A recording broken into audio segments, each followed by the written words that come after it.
Bantam Doubleday Dell Audio Publishing presents Star Wars Jedi Search by Kevin J. Anderson.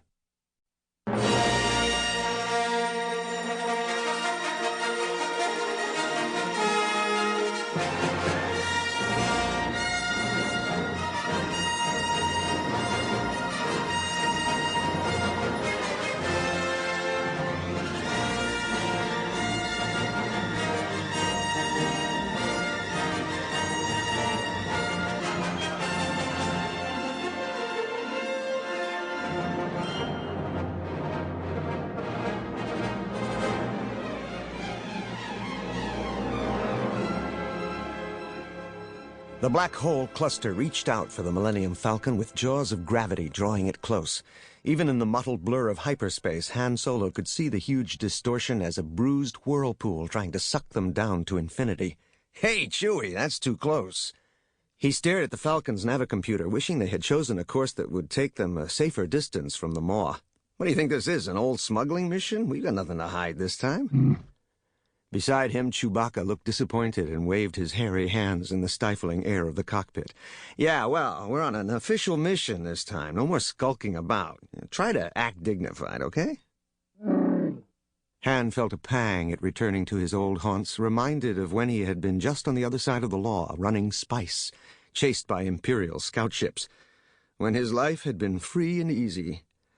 On one of those frantic missions, he and Chewbacca had shaved the bottom plating off the Falcon, taking a shortcut and skimming closer to the maw cluster of black holes than had ever before been recorded. Sensible pilots avoided the area, using longer paths that kept them clear of the black holes. But the Falcon's speed had carried them to safety on the other side, making the Kessel run in under 12 parsecs.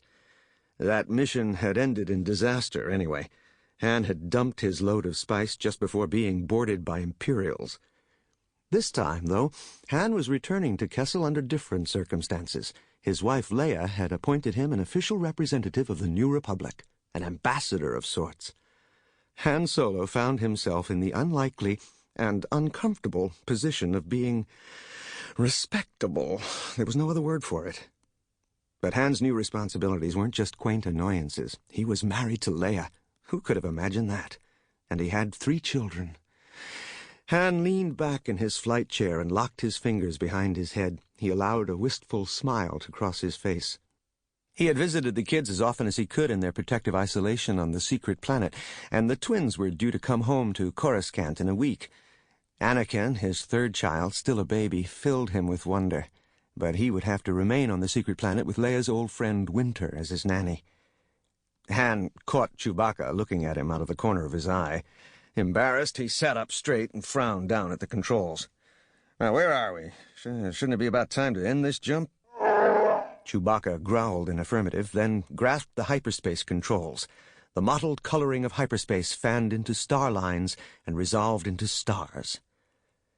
Kessel looked like a wraith coasting along its orbit, too small to hold on to its own atmosphere. Huge generating factories constantly processed raw rocks to release oxygen and carbon dioxide, making it possible for people to survive outside with simple breath masks instead of total environment suits. A good portion of the newly manufactured atmosphere escaped into space, wisping behind the small planet like the tail of a giant comet. Kessel was a major planet for spice production, and seat of heavy smuggling activities, as well as the site for one of the toughest prisons in the galaxy. The Empire had controlled spice production, except for what smugglers managed to steal from under Imperial noses. But with the fall of the Emperor, the smugglers and the prisoners in the Imperial Correction Facility took over the planet. Kessel had laid low during the depredations of Grand Admiral Thrawn and the recent resurrection of the Emperor, trying hard not to be noticed, answering no one's request for help. With the Civil War ended and the New Republic once again firmly seated on Coruscant, leaving scattered groups of Imperial warships to fight each other, it was time to reopen negotiations. Better get them on our side, Han thought. As representative of the new unified smugglers, Luke's old nemesis Mara Jade had tried to contact Kessel and been flatly rebuffed. The Millennium Falcon approached Kessel, firing aft thrusters to help them catch up with the planet's motion, preparing for insertion into orbit. On the helm scanner screens, Han checked their approach. "Vectoring in." Han looked down to see blips already in orbit around the planet, emerging from the blanketing clouds of the atmosphere. "Yeah, I see 'em. Looks like about a half-dozen ships. Too far away to determine the types." Han brushed aside Chewie's uneasiness. "Well, then, we'll just tell 'em who we are. Why do you think Leia made such a fuss about getting us proper diplomatic ID signals and everything?" Han toggled the audio pickup switch on. "This is Han Solo of the New Republic ship Millennium Falcon. We're on a diplomatic mission." But the two closest ships roared toward him at unbelievable speed, spreading out on either side. The sight of their squared-off solar panels and central pilot compartments turned Han's blood to ice water. TIE fighters. "Chewie, get over here. I'm taking the laser cannon." Han hauled himself up the access tube into the gun well. One of the attacking ships swooped overhead, and the Falcon's sensor panels howled with the sound of twin-ion engines, from which the TIE fighter took its name. The enemy vessel fired, but the beams streaked harmlessly through space. Other ships were approaching, and somehow Han didn't think they were coming to help the Falcon. Up ahead, the two TIE fighters swooped up in a tight arc and roared back for a second attack. But by this time, Han had managed to strap himself into the gunner's chair and to power up the laser batteries. The instant he pressed the firing button, Chewbacca threw the Falcon into an evasive roll. Han's laser blasts went wide, spraying toward the distant stars. The TIE fighter shot also missed, streaking in the opposite direction and coming perilously close to striking the second TIE fighter. The second fighter managed to readjust his aim quickly enough that his two shots scored the Falcon's shields. According to Chewie's preliminary damage report, the aft shields were gone. Forward shields were still holding well. That meant they had to take the TIE fighters head-on. As the first fighter swung around for a third pass, Han swiveled his gun turret as far as it would go. As soon as the targeting cross touched the image of the fighter, Han squeezed his firing buttons at full power, strafing his deadly laser across the path of the incoming ship. The ship erupted into a flame flower of exploding fuel tanks and expanding atmosphere. Han and Chewbacca shouted their triumph in unison. "Let's go get the other one, Chewie." Chewbacca increased speed, closing the gap between the Falcon and the remaining TIE fighter, which was heading back toward Kessel. "Just get me one good shot, Chewie, one good shot."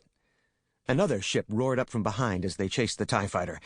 Han fired off a few bursts from his laser, but they all missed. Then he turned his attention to the ship tailing them. It was an X-Wing fighter, and it was slowly gaining on the Falcon. The X-Wing fired. The laser scored a direct hit, incinerating the protruding sensor dish mounted on the top of the ship. "Turn us around! Turn us around!" Han shouted. They had to get their unprotected aft section out of the X-Wing's line of fire. The X-Wing shot again. All the lights went out inside the ship. With the Falcon's sensor dish slagged, Han couldn't send out a distress call. He couldn't even surrender. Han's mind raced. They could skim around Kessel in a tight orbit, then slingshot back out of the system. With the black hole cluster so close at hand, no one would risk jumping into hyperspace without intensive prior calculations, and neither he nor Chewie could spare time to do them. Suddenly, Han's mouth dropped open. As they swept around Kessel, Han detected wave after wave of fighter ships launching from the garrison moon. Seeing it would serve no purpose to keep firing against overwhelming odds, Han dropped back down the access shaft of the gun turret to the cockpit. He settled himself into the other pilot's chair, just in time to see the indicator lights for the forward shields wink out. They were now totally unprotected, as another hit rocked them. "There goes the main drive unit, Chewie. We're space meat in the next barrage. Take us down, get us into the atmosphere. It's the only thing we can do." As Chewbacca expressed his disbelief, Han grabbed the controls and sent them lurching down toward Kessel. "It's gonna be a bumpy ride. Hold on to your fur." Amidst a hail of hostile fire, they plunged through the atmosphere. The surface of Kessel rushed up at them like a gigantic hammer. Han fought with the controls. "Now, at least we'll have a soft landing with the new repulsor lifts we installed." He started priming the controls. Nothing. What? Han slammed his fingers on the switch again and again, but the repulsor lifts refused to operate. "I just had those fixed."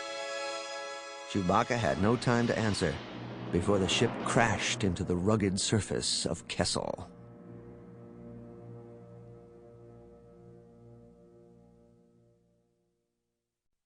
The towers of Imperial City rose to the sky high above the shadowed surface of the planet Coruscant. The cornerstones of the towers had been in place for more than 1,000 generations, dating back to the formative days of the Old Republic.